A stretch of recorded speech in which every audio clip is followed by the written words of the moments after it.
పేర్కొంటూ కొన్ని వివరిస్తున్నారు. 3వ శ్లోకం చదువుతాం. తేజక్షమాధృతి శౌచం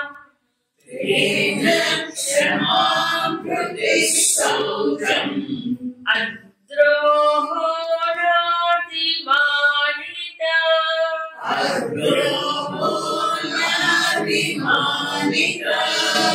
భవంతి సంపదం దైవీం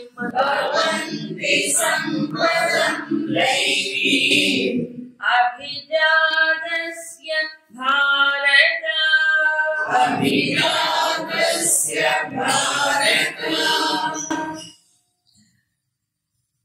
తేజః క్షమా ధృతిః శౌచం అద్రోహః న అతిమానిత. ఈ గుణాలు కొంతవరకు ఇంతకుముందు చెప్పినవే 13వ అధ్యాయంలో జ్ఞాన లక్షణాలకి ఇవన్నీ చెప్పారు. 12లో సుఖప్రజ్ఞ నష్టాలు అవన్నీ ఒక్కొక్కసారి కొన్ని చోట్ల సందర్భాన్ని బట్టి వచ్చాయి. అయితే మళ్ళీ భగవంతుడు కంపేర్ చేయాలి. కంపేర్ అండ్ కాంట్రాస్ట్ అంటారు. ఆసురీ గుణములతో పోల్చి చెప్పారు ప్రత్యేకంగా. ఒకటి తేజ.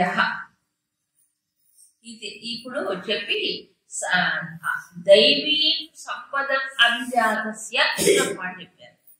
కాబట్టి దైవీ సంపదతో పుట్టినవాడు, అభిజాతతో పుట్టినవాడు సహజంగా వాళ్ళకి ఈ లక్షణాలు ఉంటాయి.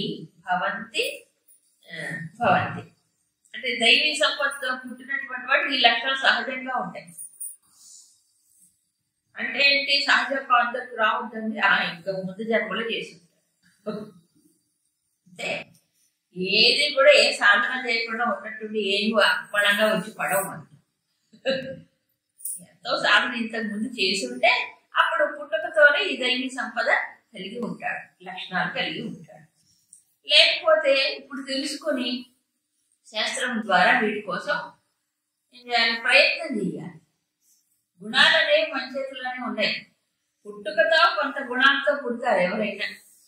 అయితే ఈ గుణాలు మరి విభజించేందుకు చూపించారు భగవంతుడు అంటే, ఇదిగో ఇది ఇది ఎందుకు, ఇవి వదిలిపెట్టాలి, ఇది పట్టుకోవాలని, ఇవి డెవలప్ చేసుకోవాలి. మనము కూరగాయ మొక్కలు, పళ్ళ మొక్కలు, ఈ ఆకుకూర మొక్కలు ఏం చేస్తాం? కావాలని పెంచుకుంటాం. కల్టివేషన్ అంటే పెంచుకుంటాం. ఎందుకు? దానివల్ల మనకి ఫలితం వస్తుంది కాబట్టి. అలాగే దైవీ గుణాల వల్ల ఎంతో మానవుడికి ఏమవుతుంది? తానే మేలు పొందుతాడు, ప్రయోజనాన్ని పొందుతాడు.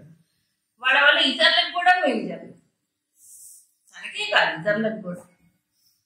ఈ ఆశ్రయ గుణాల వల్ల 2 రకాలుగా నష్టపోతాం.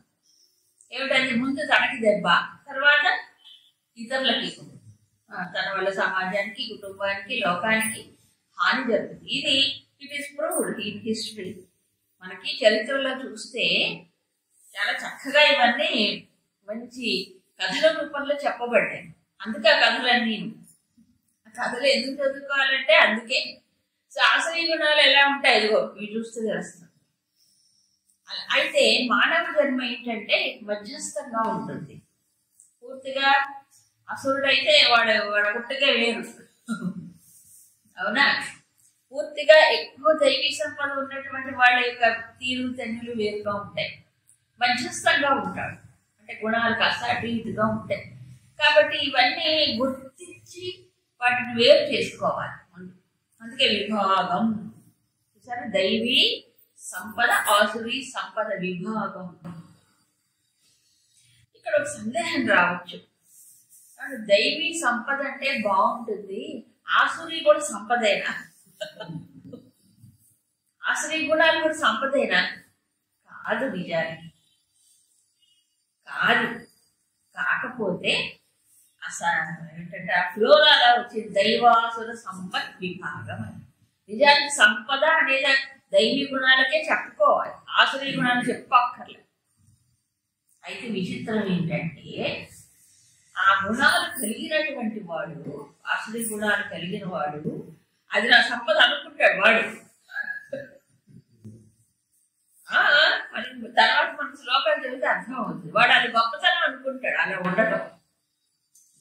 ఈ దైవీ గుణాలు ఉన్నటువంటి వాడు అసలు గొప్పతనం అనుకోడు, అది విచిత్రం, కానీ కలిగి ఉంటాడు. ఎందుకంటే నాలో మంచి గుణాలు ఉన్నాయండి, నేను చాలా సుఖవంతుందని అనుకోవటం చూసారా, అది కూడా అహంకారం. అది కూడా అహంకారం.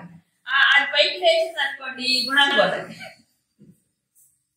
అవునా, అది విచిత్రం. దైవీ గుణములు కలిగినటువంటి వాడు సహజంగా ఆ భగవంతుడితో సంపర్కం ఎక్కువైనప్పుడు, తాదాత్మ్యం కలిగినప్పుడు, ఆయనకి అనుసంధానం కలుగుతున్నప్పుడు ఇవన్నీ సహజంగా వ్యక్తం అవుతాయి, వేరెక్కడి నుంచి రావు.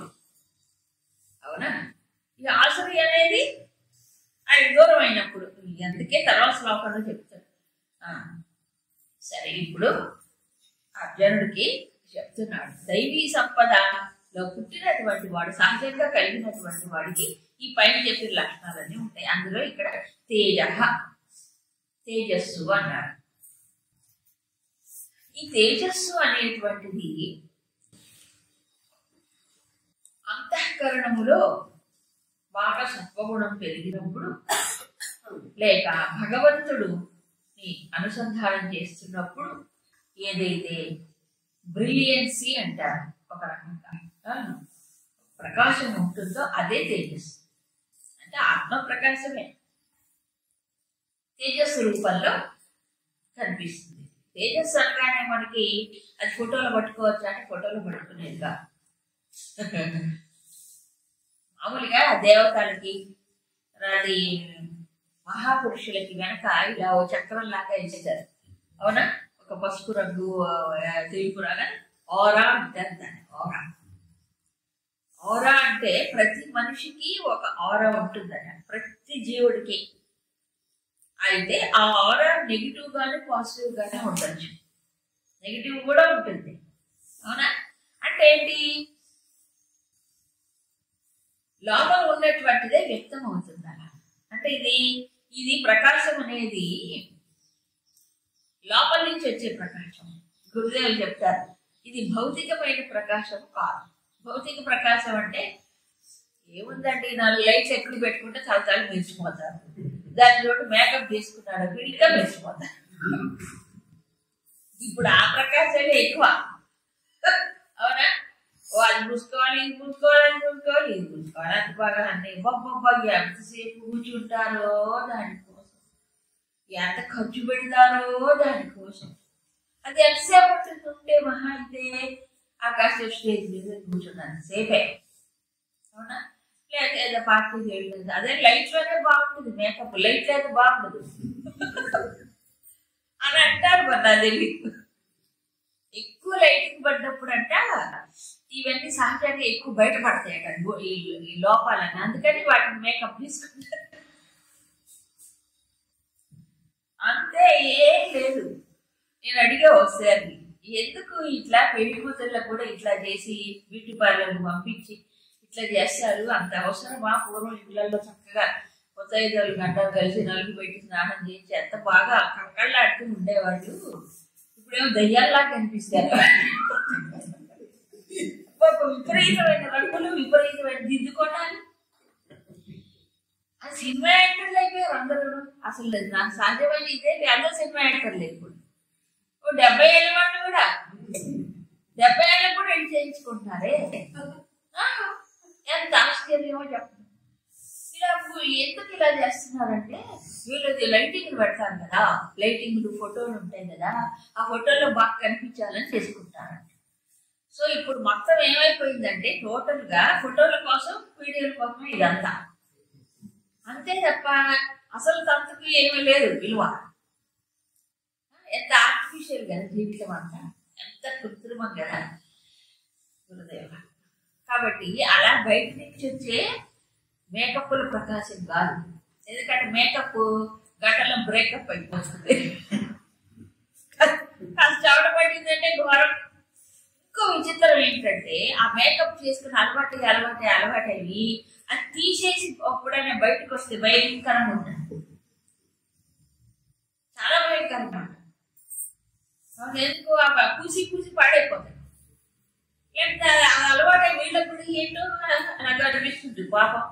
అందుకని ఇది పెద్ద ప్రతిబంధకం, పెద్ద ప్రతిబంధకం నిజానికి ఆలోచిస్తే. కానీ ఆలోచించే వాళ్ళు లేరు కాబట్టి బయట పూసుకునే కాదు.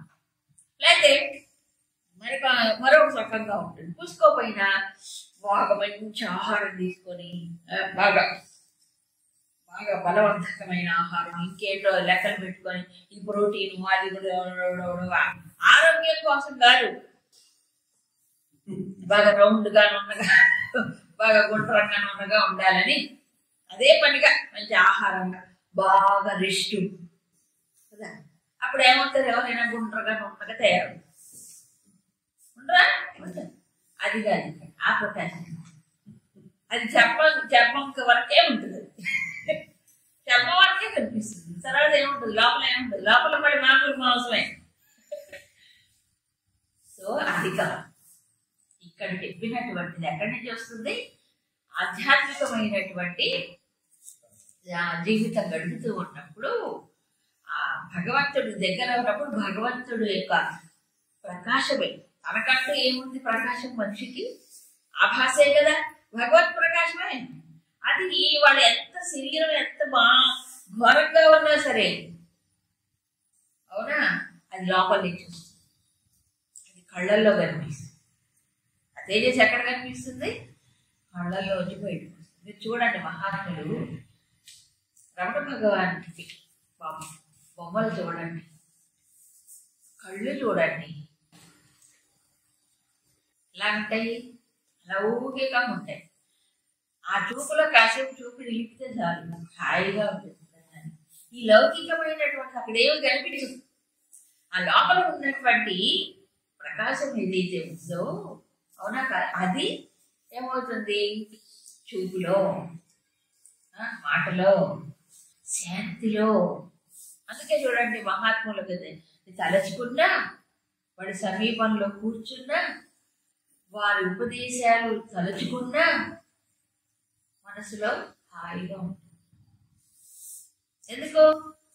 కేవలం దగ్గర వెళ్ళి కూర్చో. మహాత్ములందరూ ఎప్పుడు దగ్గర ఉంటారా? వెళ్ళిపోయిన వాడు కూడా ఉంటారు. అక్కర్లేదు, దగ్గరకు వెళ్ళి కూర్చోక్కర్లే, తలుచుకుంటే చాలు. అవునా, తలుచుకుంటే అదే చెయ్యవలసింది, అదే స్మరణ, అదే చెయ్యాలి. ఎందుకని? వారి యొక్క ప్రభావం అలాంటిది. వాళ్ళ లోపల పొందే శాంతి, ఒక ఆనందము ఏదైతే ఉందో అది ఆ చుట్టుపక్కల అంతా చక్కగా ఉంటుంది. దాని యొక్క ప్రసారం జరుగుతుంది.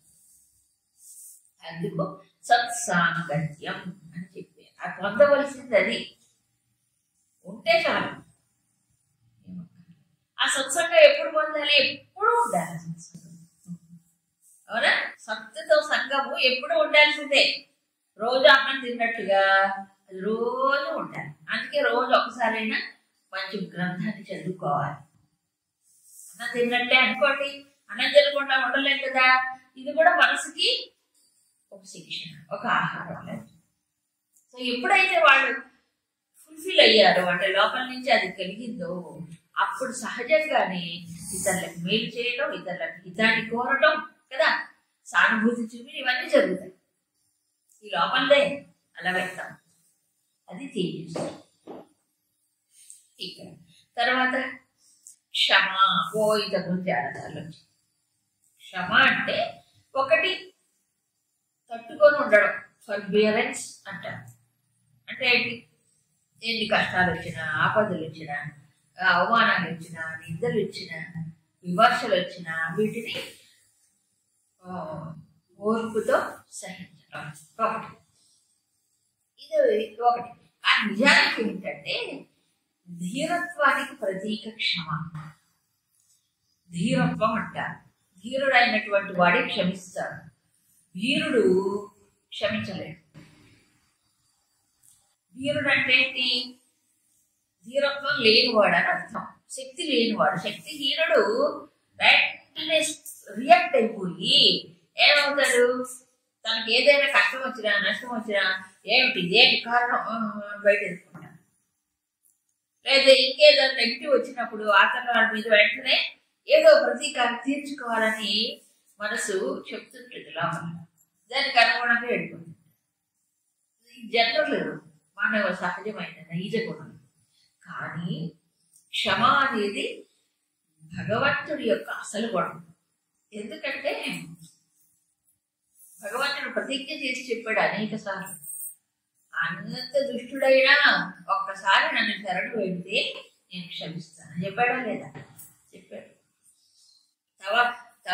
తవాస్మీతి చ యాచతే అంటే ఒక్కసారైనా స్వామి తవ అస్మి నేను నీ వాడిని అని భగవంతుడికి ఒక్కసారి ప్రార్థన చేస్తే ఆయన ఎక్కడ ఎన్ని వాటిల్లో ఆపదలకి రక్షిస్తాడు. రాముడు చెప్పాడు రామాయణాన్ని. అయితే తవాస్మి అనాలి, అక్కడ నేను నీ వాడిని అనాలి. కానీ వాడు అనలేడు. ఎందుకు? వాడు దుర్మార్గుడు, దుష్టుడు, అన్ని లోపల ఏవేవో ఆశ్రయ గుణాలు ఉన్నాయి అంటానికి కూడా ఎవరు రాదు. అనలేడు. రావణాసురుడు సరే పొందాడా? ఎంతమంది చెప్పలేదు, పొందడు. అయినా పొందలేడు. అయినా సరే రాముడు ఇన్ని అవకాశాలు ఇచ్చాడు చెప్పండి. ఇచ్చాడా? యుద్ధ రంగానికి వచ్చి ఎదురుగా నిలబడి యుద్ధం చేస్తే కూడా 2 సార్లు అవకాశం ఇచ్చాడు. అతన్ని చంపేటువంటి అవకాశం వచ్చింది. అన్ని రథం అన్ని కూడా కోల్పోయాడు. శరము విరిగిపోయింది, రథం విరిగిపోయింది, అన్ని పడిపోయాయి. అక్కడే నిరాయుధుడై నిలబడ్డాడు. అయినా రాముడు పంపించాడు ఆయనకి. శక్తి మళ్ళీ గుంజుకొని అలసిపోయావు, ఆయుధాలు లేవు, ఇలాంటి వాటితో నేను యుద్ధం చెయ్యను, మళ్ళీ అన్ని బలం గుంజుకొని అన్ని రెడీ చేసుకొని రా. చెప్పచ్చు అప్పుడు రాముడు బాగా చచ్చిపోతాడు ఖచ్చితంగా. అది ధర్మం అనుకోండి. కానీ క్షమించాడు కాప్పుడు వదిలేశాడుగా. అది సార్. అందుకు ఈ క్షమలో ఒక శక్తి ఉందండి. క్షమింపబడ్డవాడికి ఏమవుతుందంటే లోపల ఒక తెలియకుండా ఒక మార్పు వస్తుంది. ఎప్పుడో ఒకప్పుడు టేక్ టైం అంతే. క్షమించిన వాడికి కూడా శక్తి పెరుగుతుంది. క్షమలో శక్తి ఉంది. ఇంకా మాట్లాడితే శక్తి కలిగిన వాడే క్షమావంతుడు అవుతాడు. అది ఎటువంటి వ్యతిరేక పరిస్థితి అయినప్పటికీ ఎంత ప్రవోకింగ్ సిచ్యుయేషన్. ప్రవోకింగ్ అంటే నువ్వు ప్రతీకారం తీర్చుకోనేటువంటి పుట్టినటువంటి స్థితి కూడా. అయిన ధర్మరాజు చూడండి, అందుకే ధర్మరాజు బాబా అంతులేని క్షమ కదా, అంతులేని క్షమ. 2 మంచి బలవంతులైన సోదరులు ఉన్నారు ఆయనకి. కనుచూపు కను సైకిల్తో వాళ్ళని ఇట్లా అంటే అది పని పట్టేస్తారు. అర్జునుడు భీముడు. ద్రౌపది జరిగిన అవమానము మామూలుది ఏంటండి, అసలు తలుచుకుంటే చాలా ఘోరం. ఒక రాణి ఆవిడ, ఎంత తేజస్ సంపన్నురాలు అది ధర్మరాజు తెలుసు. మరి ఇంత బలవంతులైన వీరులైన వాళ్ళు ఉండగా ఆయన వినకున్నాడేంటి? అప్పటికే నూరుతున్నాడు ఆయన. ఎవరు? భీముడు నూరుతున్నాడు కదా, ప్రతిజ్ఞ చేశాడు. అప్పటికి తట్టుకోలేక అక్కడే. ఎందుకు అలా ఊరుకున్నాడు ఆయన? ఆయనకు తెలుసు ద్రౌపదిలో శక్తి. ఎలాగైతే సీతమ్మ అగ్నిలో ప్రవేశిస్తే రాముడు వినకున్నాడో, రాముడు కూడా తెలుసు సీతమ్మ శక్తి. ద్రౌపది శక్తి ఆయనకు తెలుసు కాబట్టి వినకున్నాడు. అవునా కాదు? కాబట్టి ఆవిడ నిరూపించుకుందా? భగవంతుని ఆశ్రయించి నిరూపించు. ఇలాంటి దుర్యోధనుడు ఇంత దుష్ట చతుష్టయము ఎన్ని పన్నాగలు పడ్డారు బాబు. అవన్నీ తలుచుకుంటే, ఆ ధర్మరాజును తలుచుకుంటే మనం ఎంత ఆయన క్షమతో పోల్చుకోండి. విచలితుడు కాలేదు, ఎప్పుడు కాలేదు, ఎటువంటి పరిస్థితిలో కూడా. అవునా? అసలు ప్రతీకారం అనేది లేదు. వాళ్ళ కాకపోతే వచ్చినప్పుడు మళ్ళీ వీళ్ళిద్దరిని పంపించి కదా, గంధర్వుల చేత అపహరింపబడ్డప్పుడు వీళ్ళిద్దరిని పంపించి సోదరులని రక్షింపజేశారు. అది చూడండి. సో అపకారికి ఉపకారము చేయుట విపరీతము కాదు. మనకి మేలు చేశాడు, తిరిగి మేలు చేయటం గొప్పే కాదు, అదే పెద్ద గొప్పతనం కాదు. Give and take. కానీ అపకారికి ఉపకారము నెపమేనాక చేయువాడు నేర్పరి సుమతి. చిన్నప్పుడే ఈ పద్యాలు నేర్పేవాడు పూర్వం. అందుకు కొంచెం ఆలోచిస్తే వచ్చాయి. ఇప్పుడు ఆ పద్యాలే వాళ్ళు rhymes rhymes English rhymes twinkle twinkle little star rain rain go away వచ్చే వర్షం కోసం లేదా పిల్లికి కుక్క మీద ఇవే నేర్పిస్తారు. ఈ పద్యాలు అంటే ఎంత ఎంత హైయెస్ట్ ఇవి కదా నీతి పద్యాలు. దూరం ఉంటాయి. అపకారికి ఉపకారం చేయడం అంటే నా అపకారాన్ని తలుచుకోకూడదు. ఫస్ట్ వాడు చేసిన అపకారాన్ని. రెండవది వాడికి మళ్ళీ ఏదైనా అలాంటి వస్తువు ఉపకారం చేయడం అంటే ఎంత గొప్ప కూడా. ఇదే క్షణం, ఇదే క్షణం. రామాయణంలో అన్నీ ఉన్నాయండి. ఇవన్నీ ఇక్కడ కనిపిస్తాయి. ఒక్కొక్క దృశ్యంలో ఒకటి కనిపిస్తాయి. సో ఇవన్నీ మనం ఇక్కడ చదువుకుంటున్నాము, అక్కడ దృశ్యాలుగా కనిపిస్తాయి. ప్రత్యేకంగా విశ్వామిత్రులు వారు వెంట శ్రీరాముడు లక్ష్మణుడు ఇద్దరు వెళుతూ ఉంటే ఒక్కొక్క సందర్భంలో కొన్ని కథలు చెప్తారు విశ్వామిత్రుడు. చిన్నపిల్లలు కదా అప్పుడు రామ లక్ష్మణులు ఇద్దరు బాలుడు కదా. బాలుడు అంటే 15-16 ఏళ్ళు ఉంటాయి.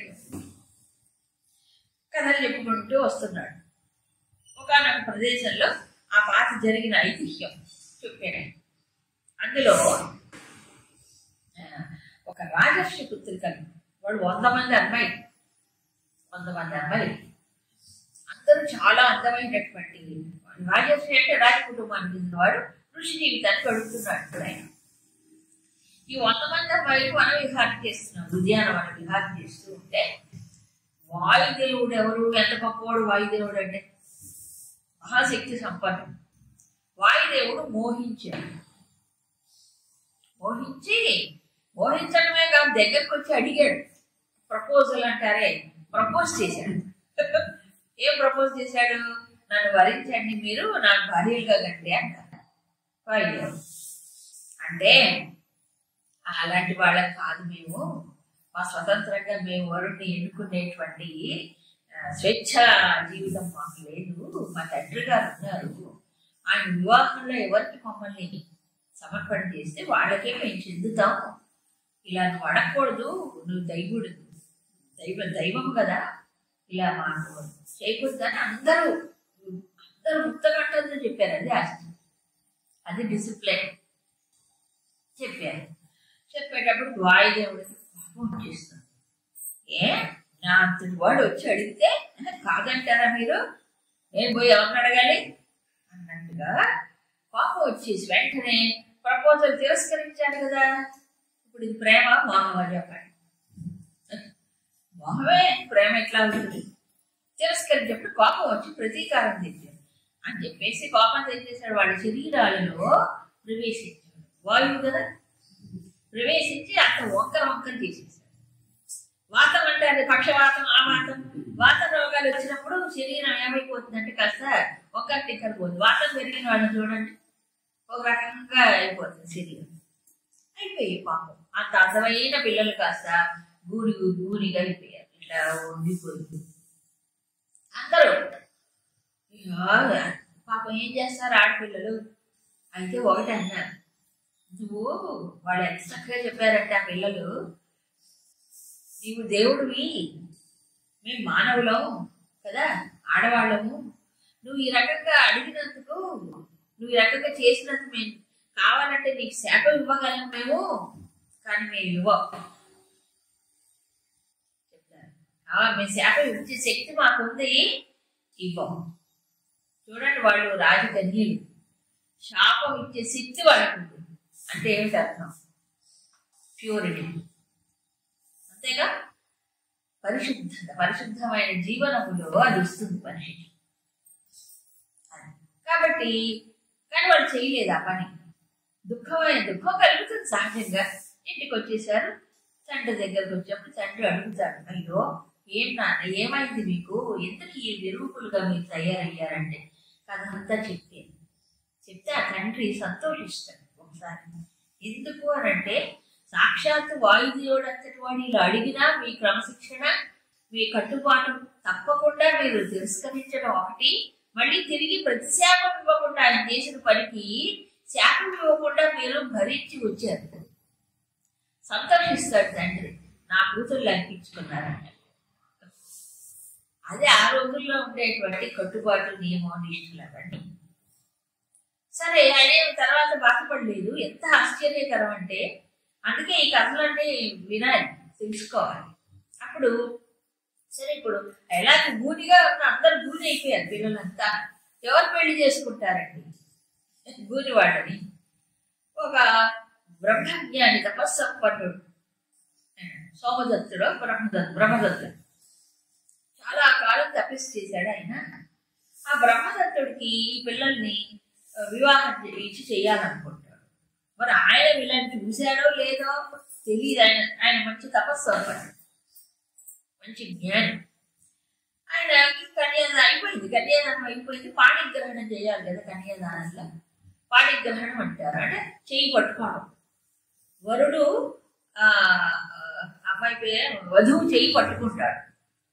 ఇప్పుడు తండ్రి వీళ్ళకి దానం చేసినప్పుడు ఇదిగో మా అమ్మాయిని ఇలా దానం చేస్తున్నాను అనిపించినప్పుడు ఆ సమయంలో పాణిగ్రహణం అంటారు. శుభముహూర్తంలో చక్కగా మంత్రాలు చదువుతూ ఉంటే ఆ అమ్మాయి చేయని అబ్బాయి పట్టుకుంటాడు. ఇది మన సంస్కృతి. ఎప్పుడు పడితే అప్పుడు ఎవరు పడితే ఇవ్వకూడదు, పట్టుకోకూడదు. ఇప్పుడు ఏంటి, ఎవరికి పడితే వాడికి షేక్ హ్యాండ్ ఏంటి అందరితో అయిపోదు కదా. చెయ్యే పట్టుకోకూడదు, చెయ్యే ఇవ్వకూడదు, తాకకూడదు. ఇది మన సంస్కృతి. అంతే విచిత్రము.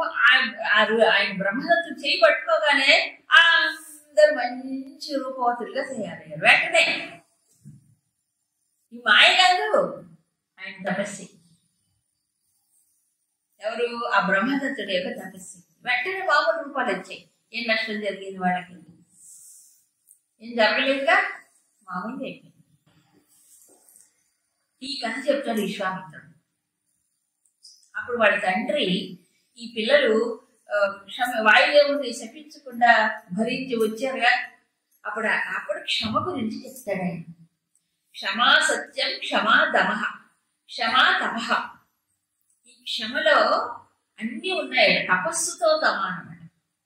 దమము కూడా క్షమము, దీంట్లో భాగమే ఇది క్షమలో. కాబట్టి ఎన్ని సద్గుణాలకి నిలయము.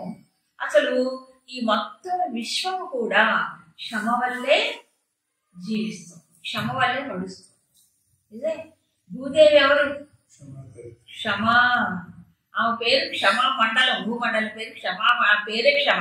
ఎందుకు?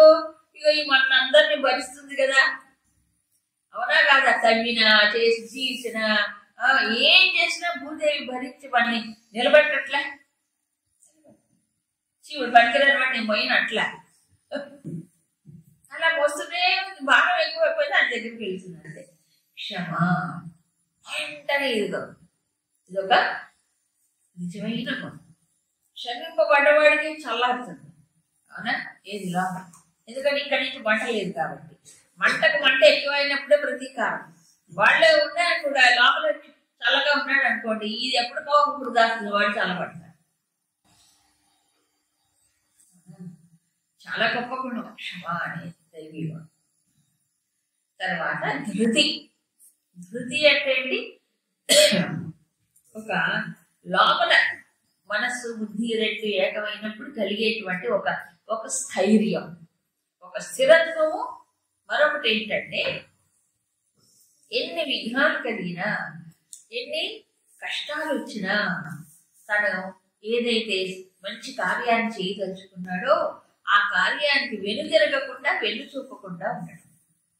అంటే కార్యనిర్వహణలో ఎన్నో ఆటంకాలు కష్టాలు వచ్చినా పట్టుదలతో దాన్ని చేయడం, ఇది ధృతి. ఎప్పుడు వస్తుందని తన లక్ష్యం ఏంటో ముందు గుర్తుపెట్టుకోవాలి కదా. లక్ష్యం మర్చిపోకూడదు. సాధారణంగా ఎక్కడ జరుగుతాయంటే ముందు చాలా ఎవరైనా ఉత్సాహంగా మొదలు పెడతారు, మంచి పని చెయ్యాలనుకుంటారు. ఎప్పుడు వస్తుంది మధ్యలో ఆటంకాలు, విఘ్నాలు, లేదా నిందలు, విమర్శలు వస్తాయి, సహజం, మామూలుగా. అలా వచ్చినప్పుడు ఏమైపోతుంది? వెంటనే నిరాశకి, నిస్పృహకి లోనైపోతుంది. ఎంతూజియాజం కాస్త తగ్గిపోయి ఎందుకు వచ్చిన వాడులే మనకి ఊరికే మొదలు పెట్టిన దగ్గర నుంచి కష్టాలు వస్తున్నాయి. లేదు ఎవడు అర్థం చేసుకోవట్లేదు, వాళ్ళు ఎట్లా అన్నారు, వీళ్ళు ఎట్లా అన్నారు, ఎందుకు వచ్చిన వాడు మనకి ఎందుకు ఇవ్వాలి. లేకపోతే అలసిపోతాడు. మానసికమైన శ్రమే, మానసికమైన శ్రమే. నిరాశ, నిస్పృహలు ఇవన్నీ కలుగుతాయి కదా. కలిగినప్పుడు ఏమవుతుంది, మధ్యలో ఆ పని ఆపిస్తారు. అయితే భర్తృహరి గారు చెప్తాడు, ఆరంభింపరు నీచ మానవుడు. 3 రకాల మనుషులు ఉంటారు. అంటే కొంతమంది మరీ అధమ స్థాయికి చెందిన వారు మంచి పని అంటే తలంచడు, మొదలు పెట్టడు. మంచి పని చేయాలని రాదు, మొదలు పెట్టడు. ఇక ఇంకెవరు మనలవాడు ఆంధ్రుడు, ఆరంభ శివుడు, బాగా చక్కగా ఓ ఓ ఓ అంటే మొదలుపెట్టి మధ్యలో కోటి విఘ్నాలు వస్తుంటే, కష్టాలు వస్తుంటే ఏమవుతారు, అయిపోయింది, మధ్యలో ఆపిస్తారు, నిలబడలేదు. ఎన్ని వచ్చినా కూడా కార్య సాధన మీద దృష్టి పెట్టుకొని ముందుకెళ్ళేవాడే ఉత్తముడు ఉన్నాడు. అక్కడ సముద్ర మథనం, క్షీరసాగర మథనం జరిగినప్పుడు ఎన్నొచ్చాయి ఆటంకాలు, చివరి దాకా ప్రయత్నించి ఆ ఉదాహరణ చెప్తారు భర్తృహరి మహాశయ. భర్తృహరి చెప్తారు, ఈ ఆంజనేయ స్వామి సరే సీతాన్వేషణలో ఒక్కొక్కటి పరీక్షలు, దేవతలు పరీక్ష పెట్టారు, శివుడిగా వచ్చింది, రాక్షసి వచ్చింది, అవునా కాదా, మైనాకుడు, వరుసగా పరీక్షలే, అన్ని ఆటంకాలు, అన్ని అధిగమించుకొని వెళ్ళిపోయాడు.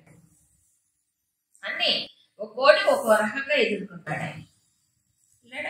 కొన్ని లంకలే అనే రెడ్ కార్పెట్ ట్రీట్మెంట్ ఇచ్చారు వాళ్ళు. అది రాక్షస నిలయం, అసలు సూటిగా వెళ్ళడానికి లేదు, రాజమార్గం గుండా గోడ దూకిపోవాల్సి వచ్చింది, తప్పదు. ఎన్ని ఆటంకాలు, చివరికి ఎంత అవమానం చేశారు లంకల్లో. రావణాసురుడు జైల బందీ చేసి తోపకు నిప్పంటించి మొత్తం లంకానగర్ వీధుల్లో ఆయన ఊరేగించారు. ఇంతకంటే అవమానం ఉంటుందండి ఎవరికి? ఒకసారి స్వామిని తలుచుకుంటే మనం ఏం చేస్తున్నామని పెద్ద ఏదేదో నీ కొండలు మాట పడు నన్ను ఎత్తమంటారు. స్వామికి ఆకుపూజలు చేయడం కాదు, ఇవన్నీ తెలుసుకోవాలి, ఇవన్నీ తెలుసుకోవాలి. ఎప్పుడైనా భగవంతుడు ఒక రూపాన్ని ధరించి వచ్చాడంటే మానవులకి ఎందుకని కష్టాలు పడతారు వాళ్ళందరూ? ఇగో మనం చూపించడానికి రాముడు ఎందుకు కష్టాలు పడ్డాడు, సీతమ్మ ఎందుకు పడింది, మనం శిక్షణ ఇవ్వడానికి ఈ రూపంలో వస్తారు భగవంతుడు కూడా.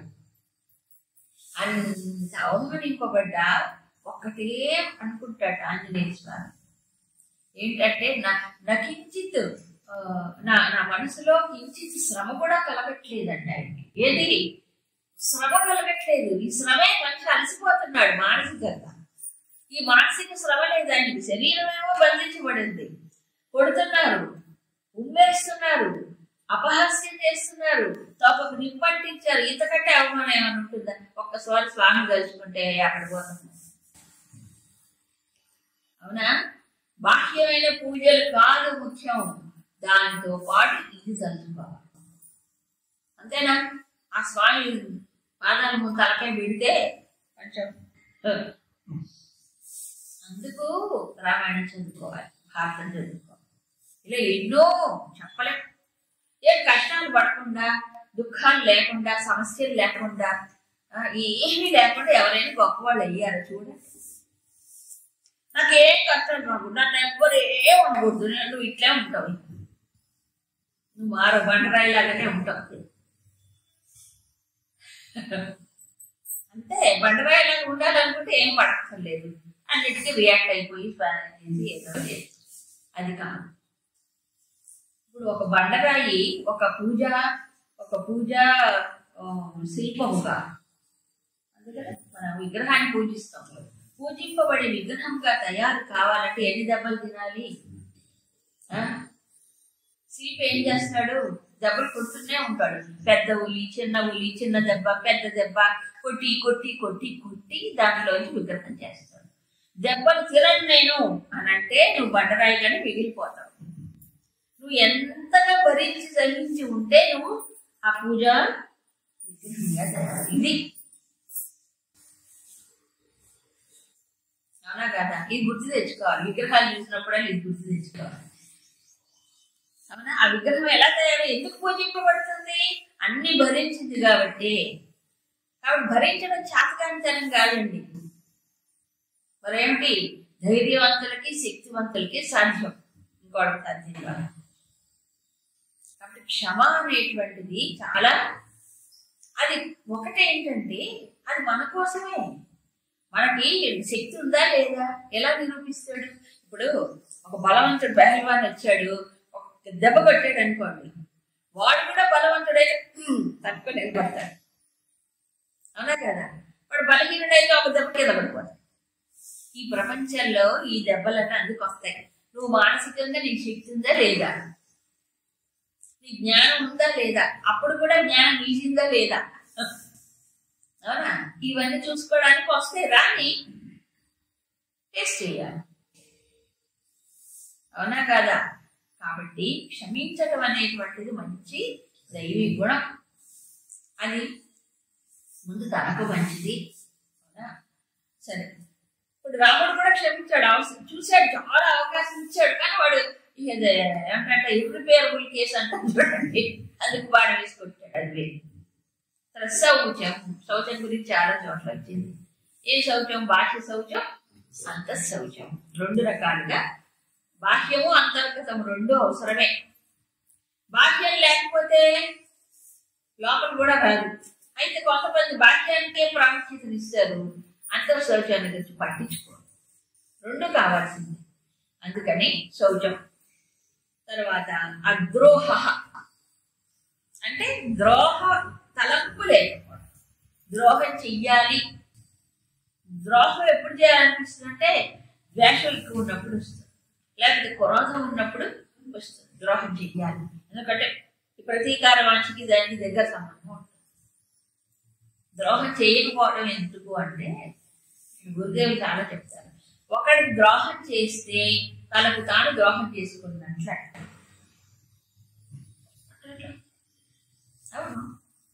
For every action there is equal and opposite reaction ఉంది కదా.